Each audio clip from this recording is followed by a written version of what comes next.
আমি মানে আমি যাওয়ার সময় এখান থেকে 28-এ যখন আমি চলে যাব, যাওয়ার আগে প্রত্যেকটা বাচ্চাকে লেটার অফ ইন্টেন্ট আমি দিয়ে যাব।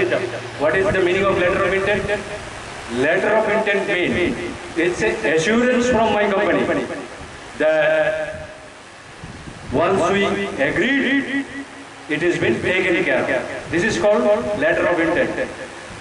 After once you finish your training, the proper training there, prior to transfer to my job role, payroll, you will get a proper appointment letter. This is a system of this company. Okay? এটা হলো আপনার এক number. Second number হচ্ছে আপনি বলতে চাইছেন এটা nationally হবে কি আপনার স্টেটে হবে? আপনার স্টেটেটা আমি এখন বলতে পারবো না, কারণ এটার সাথে পলিসিস, মাই কোম্পানি পলিসিস আছে, তারপরে ফাইন্যান্স আছে, অনেক কিছু জিনিস কানেক্টেড আছে। সো দিস আই ক্যানট সে। আমি এইটা বলতে পারি যে এখন এখান থেকে যদি 500টা বাচ্চা যায়, ওই 500টা বাচ্চাই ব্যাঙ্গালোরে কাজ করে on our payroll, and they will be under our surveillance. Clear হয়ে গেছে? এটা সেকেন্ড। থার্ড বলবো আমি ভুলে গেছি। স্যালারি স্টার্টিং তো এখানে তো কেউ কি ট্রেন করা আছে? আমার মেশিনে কেউ সেলাই করতে পারবে এরকম আছে কি? কেউ তো জানি না অনেকে যে আমরা কি মেশিনারিজ ব্যবহার করি। এই শার্টটা আমরা সেলাই করতে কি মেশিনারিজ ব্যবহার করছি আমরা জানি না। ঠিক আছে, তো আমরা যেটা করেছি, যেহেতু এটা গভর্নমেন্ট অফ ইন্ডিয়া, আমরা এইগুলো প্রথমত আমার জানা উচিত যে আমরা এই ড্রাইভটা কেন নিলাম, কেন করলাম। এটা করলাম এই কারণে, 2 months ago there was a meeting with Ministry of Rural Development, Government of India, and Ministry of Textile, Government of India. They called every companies in Bangalore and they are started, scrutinizing with us. Whatever the capacity of our employees, out of that, how much we have recruited from the rural part of India. Correct? And what is the percentage of women we have recruited? আমরা যেটা কাজ করি সাধারণত কেউ তো বেশি টাকা খরচ করতে চায় না, তো স্বাভাবিক কারণেই আমরাও বেশি টাকা খরচ করতে চাই না। সেই জন্য আমরা লোকালি যা পেতাম ওখান থেকে রিক্রুট করে নিয়ে নিতাম, এখনো হচ্ছে। তো আমরা অতদূর কেন আসবো? আসা মানে তো টাকা খরচ, আমার টাকার খরচ, আমার ব্লেডের খরচ, আমার খাওয়ার খরচ, সব তো খরচ। কে দেবে? করতে গেলে কিন্তু তবু আমাদেরকে এগুলো করতে হচ্ছে এই কারণে, it's a instruction and honorary instruction by the government officials that ethically please recruit and empower some women and boys from the rural part of India. অনেক কিছু গেজেট, গভর্নমেন্ট গেজেটগুলো আছে, আমরা পড়ে পড়ে দেখলাম যে government of India north eastern পার্টে অনেক জোর দিচ্ছে। ওরা আসাম থেকে নিচ্ছে, মিজোরাম থেকে বিভিন্ন অর্গানাইজেশন ওরা তৈরি করেছে, তো ওখান থেকে সব যাচ্ছে। তো আমরাও কমিউনিকেশন শুরু করেছি যে আমরা ওখান থেকে নেব। আমি চিফ সেক্রেটারিকে লিখেছি, আমি এমপ্লয়মেন্ট এক্সচেঞ্জ ত্রিপুরাকে লিখেছি, আমি চিফ মিনিস্টার অফিসে লিখেছি, তারপর আমাদের স্যারের অফিসে লিখেছি, টিটিএডিসি, ওরকম করে হয়েছে। তো আর ত্রিপুরার প্রতি আমার একটা উইক পয়েন্ট এই কারণে আছে, আমার বেসিকটা, আমি born and brought up in Tripura. তো আমার একটু আমি পড়াশোনা ত্রিপুরাতে করেছি, তো আমার একটু সেই জন্যে একটু বাই হার্ট আমি ত্রিপুরাকে দেখতে চাই যে ত্রিপুরা কিছু করো এবং প্রফেশনালি সিরিয়াসলি করো।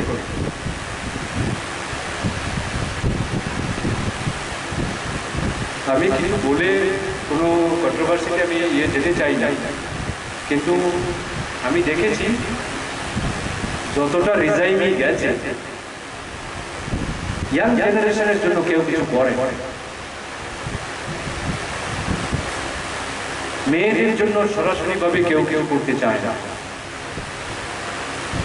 কারেন্ট গভর্নমেন্ট আছে, ওদের পলিসি আছে, আমি সেন্ট্রাল গভর্নমেন্টের কথা বলছি, তো ওনাদের ইনস্ট্রাকশনগুলো আছে, পলিসিগুলো আমাদের কাছে আসে, তো এগুলো দেখলে আমাদেরকে ইন্সপায়ার করে, আমরা এগুলো কিছু কিছু করতে চাই।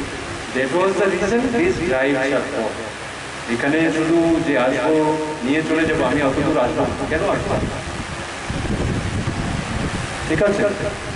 কারণ আমি আসলে এখানে তো আমার জিনিস পাবো না, আমি এখানে আমাকে কাউকে আসলে একদম নতুন মাটি আমি পাবো, ওই মাটিটাকে দিয়ে আমি ঘটি বানাবো, বাটি বানাবো, যেটাই থালা বানাবো সে আমি বানাতে হবে আমাকে। তো তার মানে এই ঘটি বাটি থালা বানাতে গেলে আমাকে পয়সা খরচ করতে হবে, ইটস ইনভেস্টমেন্ট ফর মি। তো আমি যদি প্রথমেই জিজ্ঞেস করি আমার বেতন কত হবে, ওই কত হবে, সরি, ওগুলো জিজ্ঞেস করলে মুশকিল আছে। আমাদের যে কোম্পানি আছে, it is a 74 years old company and everybody knows the Ramon, a complete man.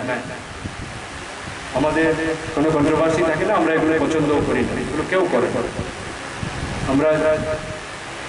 আমি যদি এখান থেকে বাচ্চাদের খাওয়া দাওয়ার চিন্তা করতে পাই যে ওখানে গিয়ে ও কি খাবে, তাহলে আমি ওই বাচ্চার ভবিষ্যতের চিন্তাও করতে পারি, কিন্তু এটার জন্য আমাকে সময় দিতে হবে, যে আমাকে কালকেই করতে হবে, আমি সরি সে যেই হবে, আমি কাউকে কিছু বলে কিছু করবো, আমি সরি করবোই না। আমার কাছে জিনিসটা পরিষ্কার, যে কাজ করতে আসবে আমি কাজ করতে দেব, কোনো কোশ্চেন আননেসেসারি করলেই মুশকিল আছে। ত্রিপুরার জন্য দুটো ডরমেটরি নিয়ে নেই, তার মানে হচ্ছে ত্রিপুরার পুরো ছেলে এবং মেয়েরা আলাদা আলাদা একসাথে থাকবে, ওরা ওদের খাবার খেতে পারবে রান্না করে, ওরা ওদের মতো থাকবে, ড্রেস করবে, সব কিছু করবে। ও আরেকটা জিনিস আমার সিকিউরিটি অ্যান্ড সেফটিতে বলা হয়, এটা হচ্ছে যেই এরিয়াতে ডরমেটরিজগুলো থাকে ছেলে এবং মেয়ে, ওখানকার লোকাল পিএস এর সাথে আমাদের লোকাল পিএস মানে হচ্ছে পুলিশ স্টেশন, লোকাল পুলিশ স্টেশনের সাথে আমাদের মেমোরেন্ডাম অফ সিগনেচার করা আছে, ঠিক আছে? আপনার বিল্ডিং তো সিসিটিভিতে ঘেরা, সিকিউরিটি আছে, এটা হচ্ছে ফার্স্ট স্টেপ। সেকেন্ড স্টেপ হচ্ছে ওখান থেকে যে লোকাল পুলিশ স্টেশন থাকবে, ওই পুলিশ স্টেশনের সাথে আমাদের মেমোরেন্ডাম অফ লেটার সিগনেচার করা থাকে। তো কালকে খোদা না খাস্তা কিছু একটা অসুবিধা হলো, আপনারা সেফলি পাবে, অথবা কোনো বাচ্চা কিছু মনে করে কিছু গিয়ে দুষ্টামি করে যে আমি ওইটা করে যাই, একটু ঝগড়া করে যাই বাইরে, খবরটা আমার কাছে চলে আসবে, কারণ পুলিশ তো ওরা যা করেই হোক খুঁজে বের করবে। ওখানের পুলিশ হচ্ছে কি বলে, টেকনোলজিক্যালি ইকুইপ, মানে ওদের কাছে ক্যামেরা, ওরা বাইকে যাচ্ছে কিন্তু ক্যামেরাটা চলছে, ওরকম টেকনোলজিক্যালি ইকুইপ থাকে। তো ওরকম বোঝা উচিত হবে না যে আমি তো গ্রামের ভেতরে থাকি, আমাকে কেউ দেখবে না, সবাই দেখবে। আমি ইচ্ছে করলেই খুঁজে বার করতে পারবো, আমার হয়তো সময় লাগবে, দুদিন সময় লাগবে, কিন্তু বাচ্চাটা ঝগড়াটা কেন করলো আমি খুঁজে পারতে পারি। ঝগড়া করে আপনিও বাঁচতে পারবেন না, অন্য কেউ আপনার সাথে করলেও বাঁচতে পারবে না। এ হচ্ছে কথাটা বলার মূল উদ্দেশ্য। আমাদের local MLA, member of legislative assembly সাথে মেমোরেন্ডাম অফ লেটার সাইন করা থাকে ওই লোকালিটি, যে লোকালিটিতে পিএস হয়ে গেল, এমএলএ হয়ে গেল, কর্পোরেটরের সাথে, এখানে কি বলে আমি জানি না, যারা মিউনিসিপ্যালিটির মেম্বার হয় ওখানে কর্পোরেটর বলে, তো ওই কর্পোরেটরের সাথে আমাদের member of letter memorandum sign করা থাকে। আলটিমেটলি আমি জিনিসটাকে বোঝাতে এতগুলো অত ডিপলি এই কারণে বলছি যেহেতু জায়গাটা নতুন, আর আপনারা সিরিয়াসনেসটা বুঝতে হবে যে আমরা কত ডিপলি গিয়ে কাজ করি, যে আমরা কিছু করে চলে আসবো ইম্পসিবল, হবেই পারবেন না বেরোতে। So be careful. আর অথবা ভাইসে ভার্সা, যে আপনাকে কেউ কিছু করে চলে যাবে ওখানকার, পারবে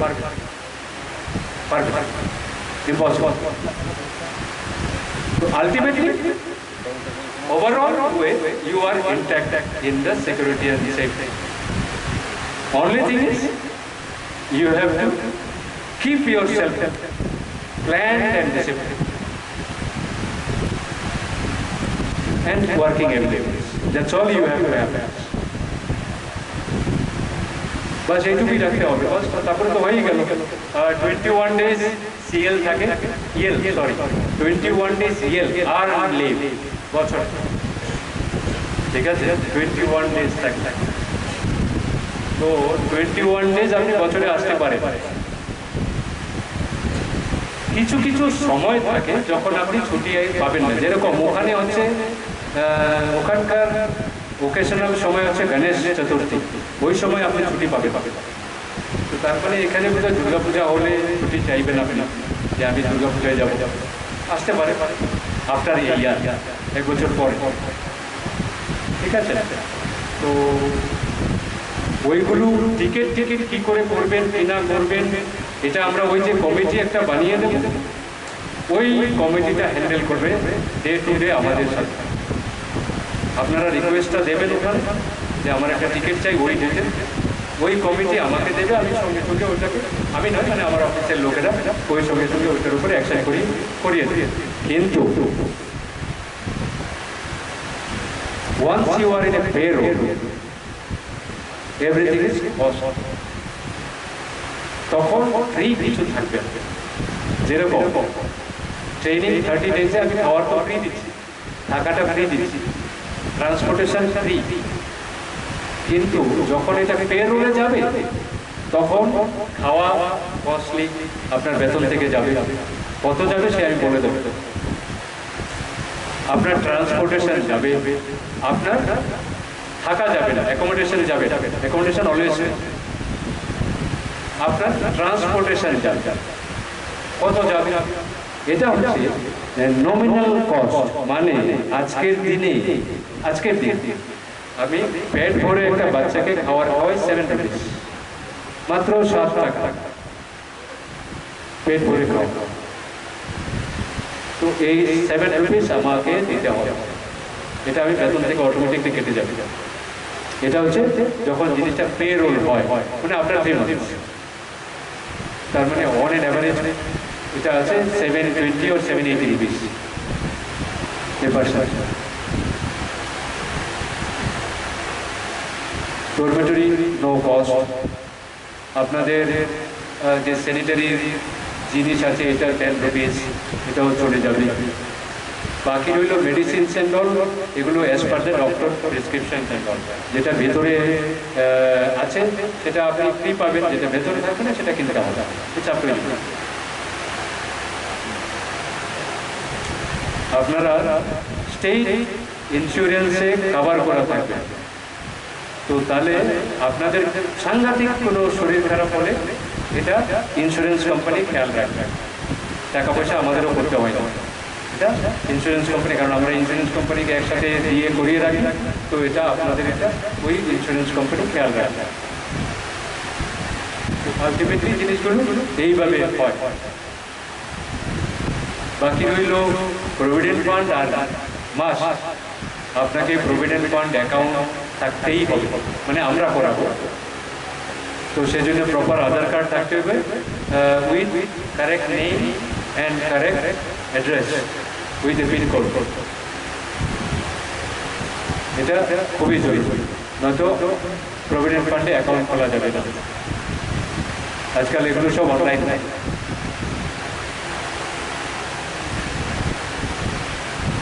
আর কারোর কিছু কোশ্চেন থাকলে জিজ্ঞেস করতে পারে। বলেছিলাম ছেলেদের জন্য 20 ম্যাক্সিমাম 25 বলেছিলাম, মেয়েদের জন্য 25 বলেছিল ম্যাক্সিমাম। কারণ আমি শুনেছিলাম লোকালি কথা বলতে যে তারপরে এখানে মেয়েরা বিয়ে থা হয়ে যায়, তো সেই জন্য ওখানে ম্যারিডরাও থাকতে পারে, অ্যাজ এ ব্যাচেলার থাকতে হবে। ম্যারিড থাকলেও আমাদের কোনো আপত্তি, কিন্তু ব্যাচেলার থাকতে হবে, কারণ থাকবে তো ব্যাচেলার অ্যাকোমোডেশন। আর কিছু কোশ্চেন আছে? স্যালারি আপনাদের যখন পেরোল হয়ে যায় তখন স্যালারিটা এভরি মান্থ থার্ডে আপনাদের ব্যাংক অ্যাকাউন্টে চলে যাবে। Every month third of every month, সেটা যেটাই হোক, যার যে স্যালারি হবে ওটা ওখানে চলে যাবে ব্যাংক। কারোর ক্যাশে টাকা আসে না, কারোর কিছু হয় না, এসব সিস্টেম নেই। প্রভিডেন্ট ফান্ড কেটে আসে, স্যালারি যখন আসে প্রভিডেন্ট ফান্ডটা কেটে আসে। The provident fund is today's date 12% of your basic salary. আমরা ওই অ্যালাউন্সটাও দিই যেখানে বাচ্চারা 100% ওয়ার্কিং ডেজ কাজ করে। যারা 365 দিনে ছুটি ছাটা বাদ দিয়ে বোধহয় আমরা 340 ডেজ কাজ করি, সানডে তারপরে ন্যাশনাল হলিডে এগুলো বাদ দিয়ে আমরা 321 ডেজ কাজ করি ইয়ারলি। কেউ যদি ওই 321 ডেজ পুরোপুরি কাজ করে তাহলে ওই বাচ্চাটা per month 320 rupees extra allowance পাবে ওর ফুল ওয়ার্কিং ডেজ। এটা পাবে সেকেন্ড ইয়ার, কারণ ফার্স্ট ইয়ারে যখন পুরো করবে তারপরে থেকে এটা ওর জন্য লাগু হবে। এটা হচ্ছে সিস্টেম। যদি কেউ 10,000, আমি এক্সাম্পল বলছি, যদি কেউ 10,000 স্যালারি হয় তাহলে ও পাবে পরের বছর থেকে 10,350 রুপিস। কেন 350? 350 হচ্ছে the full working day allowance, যেটা ও আগের বছর করেছিল।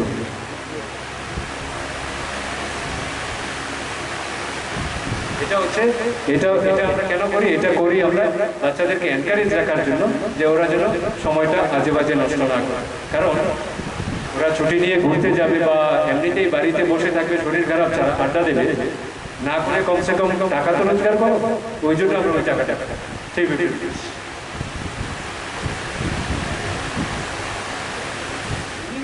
টাকা, প্রত্যেকটা মিনিট টাকা। সুতরাং ওখানে সময় নষ্ট করা চলবে না। সুইং মেশিনে বসা মানে হচ্ছে ওখানে যখন যাবেন দেখবে, মানেটা হচ্ছে 8.5 ঘন্টা কাজ করবেন। মানেটা হচ্ছে আপনি সেই 8.5 ঘন্টায় কতটা শার্ট সেলাই করেছেন আর কতটা প্যান্ট সেলাই করেছেন, কতটা ব্লেজার সেলাই করেছেন, এই হচ্ছে হিসাব। তো আপনি তো আর পুরোটা সেলাবেন না। অ্যাসেম্বলি সিস্টেমে কেউ পুরো শার্ট সেলাই করে না। আপনি হয়তো রাইট স্লিপটা পাবেন, কেউ হয়তো লেফট স্লিপ পাবে, কেউ হয়তো সাইড স্লিপ পাবে, কেউ হয়তো প্ল্যাকেট পাবে, কেউ বাটনিং পাবে। This is called a assembly system. এটা এক একটা লোক এক একটা করে সেজন্য সিস্টেমটা ওইরকম থাকে অ্যাসেম্বলির মধ্যে। এখানে কাটা কাপড় রাখা হয়, ওখানে একটা একটা করে ঘুরতে ওখানে প্যাকিং হয়ে যায় শার্ট। এই হচ্ছে অ্যাসেম্বলি সিস্টেম। তো ওই রকম জিনিস, টেকনিক্যাল জিনিস কারোর শেখার যদি আগ্রহ চাহিদা থাকে তো শিখবে। তারপরে ইন ফিউচার যদি কেউ কিছু এখানে করতে চায় তো করবে, ভালো করাই চাই, করা উচিত। আর কিছু করছেন? অনিমেষ বাবুর সাথে উনিও আমাকে এই কথাটা জিজ্ঞেস করেছে যে আমরা ট্রেনিং সেন্টার পেতে পারি কিনা। তো আমি ওনাকে কিছু জিনিস বলে তো উনি এগুলো বলছেন যে দাঁড়ান আমি এগুলো চিন্তা করে নিয়ে আপনাকে আমি জানাচ্ছি। আমার আরেকটা জিনিস হচ্ছে প্রফেশনালি আমি তো আসলে ত্রিপুরাকে চিনি, প্রফেশনালি আমি তো ত্রিপুরাকে চিনি। আমি ট্রেনিং সেন্টার লাগাবো মানে 50 সিটিং লাগাতে হবে। 50 সিটিং লাগানো মানে 50 সিটিং লাগানো মানে হচ্ছে minimum expenses of near about 30 lakh, including your building, electricity. কারণ আমাদের এগুলো মেশিনগুলো চলতে গেলে 3 ফেজ কানেকশন চাই, সিঙ্গেল ফেজে চলে না। So we have to have a 3 phase connection. ঠিক আছে, তো এটা করা যেতে পারে, ইজি কিছু নয়। আমার কাছে মানে আমার অফিসের কাছে কোম্পানিতে সিম্পলি পড়ে আছে মেশিন, কেউ জিজ্ঞেস করার নেই, কিন্তু সিম্পলি যে পড়ে আছে এখানে ট্রান্সফার করতে গেলে দেয়ার আর লট অফ ক্যাটাগরিক্যাল জব, যেগুলো রেসপন্সিবিলিটি, যেগুলো একটা পার্টিকুলার জিনিসের সাথে ফিট না হলে, ওই অ্যাঙ্গেলে ফিট না হলে করা যাবে না। আমাদের এন্ড অফ দ্য ডে আমাদের করতে কোনো আপত্তি নেই, আমরা করতেই পারি, এটা আমাদের সুবিধা। তাহলে আমরা তো আর এত দূরে বাচ্চাদেরকে নিয়ে দিতে হবে না, ট্রেনিংটা তো এখানেই হতে পারে, তাই না? আমি তাহলে রেডি, একদম তৈরি বাচ্চাদেরকে চাকরির জন্য নিয়ে যেতে পারি। আর কিছু আছে? ও কি একটা সিকিউরিটি গার্ডে কি ছিল?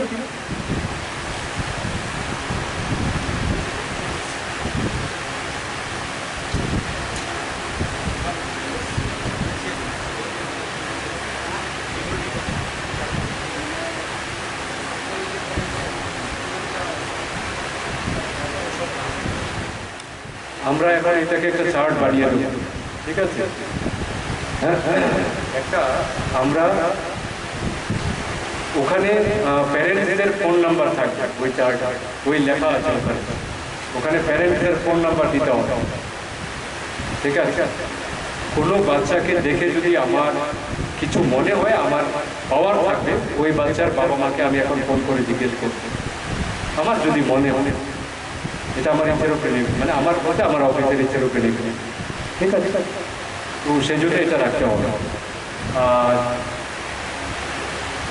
একবার যখন আমরা লেটার অফ ইন্টেন্ট কথাবার্তা বলে লেটার অফ ইন্টেন্ট দিয়ে দেবো, তারপরে আমরা চার্টটা বানিয়ে নেব, ওই চার্টের হিসাবে নরোত্তমজি অথবা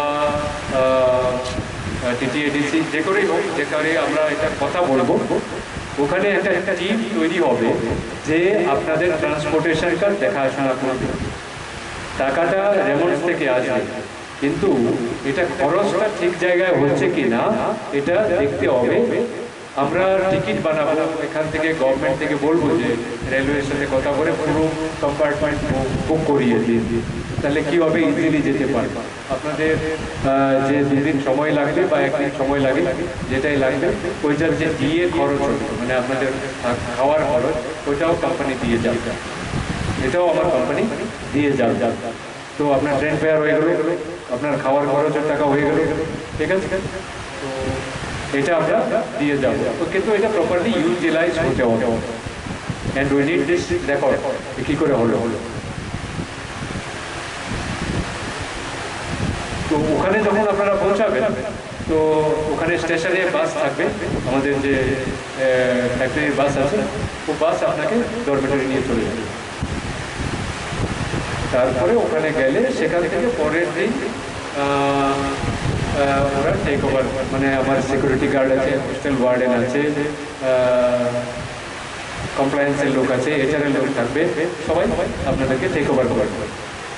ওখানে তখন ডিফারেন্ট ডিপার্টমেন্টেরও ডিফারেন্টভাবে কাজ করবে, ওখানে গেলে বোঝা যাবে। আর কারোর কিছু কোশ্চেন আছে? সুযোগ আছে, জিজ্ঞেস করে নিন, আমি বসে গেলে কিন্তু উঠবো না।